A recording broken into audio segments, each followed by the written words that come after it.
City series cigars and Citrus 7s, black cement 3s, 4s, the hairs and bread 11s. No doubt that I'll be wearing some fire at any sighting. With these Doran Becker 5s, you can see me in any lighting. It's exciting, I'll be flexing to the coldest degree. What's up, everybody? It's Sneakerhead M Checks. I got the 2026 Wolf Grey Jordan 5s releasing Saturday, February 28th. So as usual, we're going to take a close detailed look at the shoe from all angles. I'm going to put these on and step around them so y'all can see they look on feet. I also have the original Wolf Grey 5s from 2011. So I'll be comparing the two throughout the video, and then we'll go over all the differences. After that, I'm going to share my opinion on these, and then I'm going to talk about release predictions, tips on how to get these for retail, when to buy if you don't get them at retail, and all that stuff. So let's get right to it.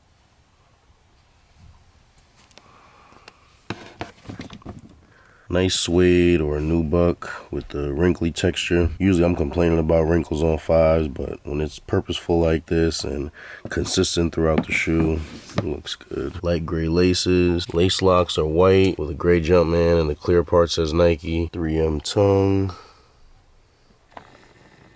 So like I said, that wrinkly texture is all throughout the upper. I don't really know what they were going for on this, to be honest, but that's what the original pair had. It might be a little bit lighter on the originals, but I wouldn't say they did it too heavy on these. I think it looks fine. They changed the font on the 23 to that OG style that the most recent and the OG Fire Red 5s have, but the 2011 Wolf Greys had that other font that the first Fire Red 5s Retro has.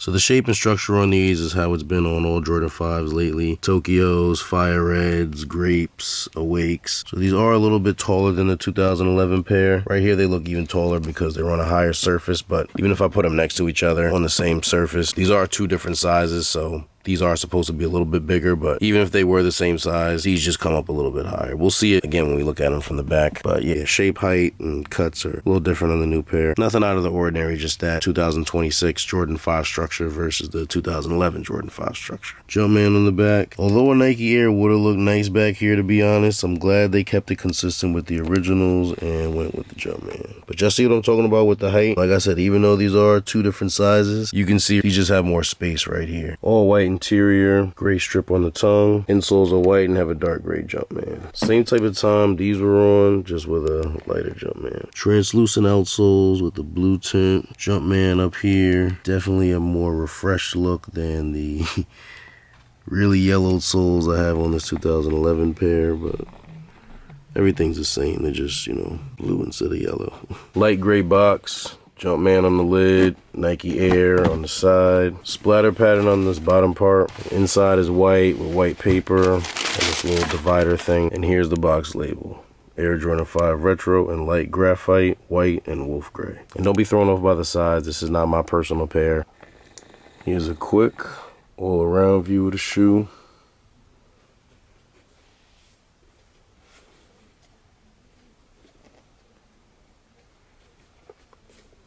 Alright, now let's see they look on feet. It's wolf season, there's plenty bitches to prey on. Adding to the list of pretty faces I came on. Put up great numbers on any team that I play on. Trapping green like a double team that's on Draymond. They ain't asked for this, they ain't know they needed it. Nothing on my mind but pussy money, sneaker shit. Spend it all now, get it back in like a... So in comparison to the original Wolf Grey 5s from 2011, the 2026 pair has a different overall shape and differences in cuts throughout the shoe. The OG Fire Red 5s font for the 23 on the side as opposed to the retro font, a blue tint on the outsole, and a Jumpman on the white part of the lace locks with Nike on the clear part, as opposed to the bare lace lock with the Jumpman on the clear part. These are definitely a must cop for me. Funny backstory about these, well, it's not really funny, but part of the reason why I always really like these, besides the fact that they are, you know, a great looking shoe, is back in high school I was dealing with this girl, and long story short, she was on some bullshit. So I'm on the phone with my nigga JB, and I'm telling him like, yeah, she keep this bullshit up, I'm cutting her off, and it's dog season. And by dog season, self-explanatory. You know, summer was approaching. I'm a young teenager, so easy on me. Anyway, the bullshit with her continued, and one day I'm talking to JB again, and I'm like, yeah, man, fuck it. It's dog season. Matter of fact, it's wolf season. Taking it up a notch. And I ain't gonna lie, me and my homies had the hose back then. So that upcoming summer 2010, shit was lit. And we took that wolf season shit and ran with it. It went from just being like a quote for the summer to like almost like a movement for me and my homies. Like we threw wolf season parties and shit like that. I dropped a mixtape called Return of the Wolf with the half wolf face on the cover. Like we was heavy on the wolf shit. That was our thing, you know. So when Wolf Grey 5s dropped that following spring, we went crazy. Like we felt like these was made for us.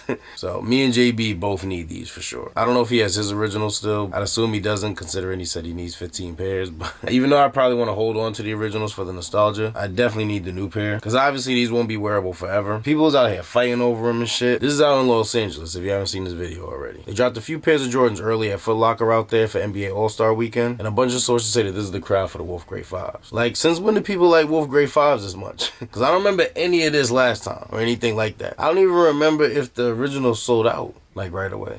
Maybe they probably did. But still, I'm just kind of surprised at how high the demand is for these. But leave me a comment, let me know what y'all think about these, if you plan on copping or not, and which release you like better, 2011 or 2026. Now, upon editing this, I realized that I asked y'all which pair y'all like better without even sharing which pair I prefer. Now, although I really like the new refreshed look the 2026 pair has, the blue tint really goes well with the gray.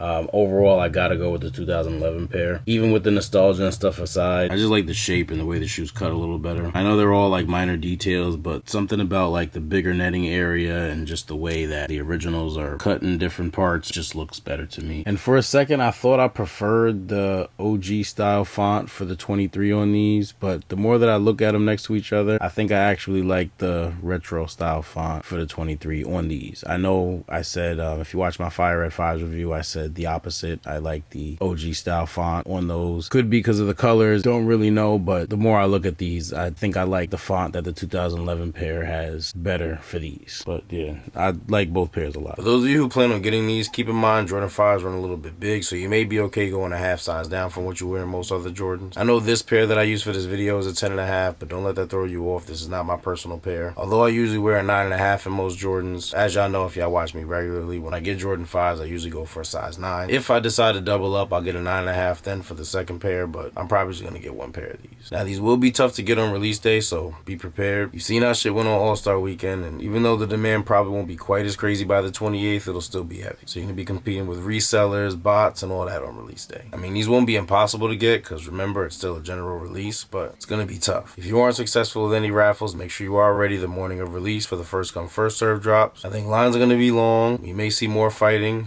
Hopefully not, but they're going to sell out really fast online. You know, if the price stays up high, it'll be worth people using their bots to cop. Those bots are going to eat up a lot of the stock. And like I said, it's going to be tough. However, it's not going to be impossible. Don't let me gas it or discourage you into thinking there's no way you'll get them for retail. Like, if you try, you got a chance of getting them. It's just something that you don't want to get your hopes up for, because there's a good chance that you won't be able to get them for retail. So in the event where that happens, you don't get them for retail, but you still want them, do not hop on GOAT or StockX or go to eBay or whatever reselling platform you like as soon as they sell out. Because you're going to be paying top dollar plus shipping and fees for the shoe, and then you probably won't even receive the pair that you ordered for at least a week, maybe even 2 weeks later. So you'd really be wasting money doing that. If you're gonna pay all that money, you might as well buy from someone or somewhere local that has them in hand, or someone or somewhere that could at least ship them to you directly, as opposed to the middleman platform that are gonna take, you know, basically twice as long. If you're still watching this and you want these, and wish you the best of luck and get them in your size for retail. If this was helpful in any way or taught you anything, I really appreciate if you liked the video. And if you're interested in more early reviews like this or any other sneaker related content, please do us both a favor and subscribe to my channel if you haven't done so already. Once you're subscribed, make sure you tap that little bell icon where the subscribe button was and select all. That way when I put a new video out, you'll get notified. You won't miss out on anything. Thank you all for watching. Everybody, please stay safe and healthy out there, and I'll see you next time.